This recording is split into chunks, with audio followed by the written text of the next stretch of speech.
TS express news చూద్దాం. కరీంనగర్ జిల్లా జమ్మికుంటలో సర్దార్ సర్వై పాపన్నగౌడ్ జయంతి వేడుకలు ఘనంగా నిర్వహించారు.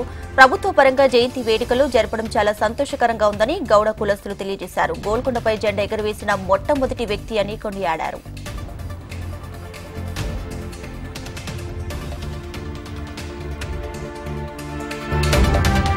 కొత్తగూడెం బస్టాండ్ సెంటర్ అమరవీరుల స్తూపం వద్ద ప్రజా సంఘాలు కొవ్వొత్తులతో నిరసన తెలిపారు. కలకత్తాలో వైద్యాధికారిని మౌమితపై జరిగిన దారుణ హత్యాకాండను ఖండిస్తూ పలు నినాదాలు చేశారు. ఇక నిందితుని వెంటనే శిక్షించాలంటూ ప్లకార్డులు ప్రదర్శన చేశారు.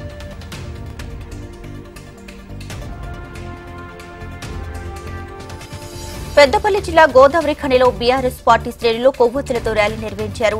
కలకత్తాలో మహిళా వైద్యురాలిపై జరిగిన ఉద్దాంతానికి నిరసనగా పెద్ద ఎత్తున ఊరేగింపు చేశారు.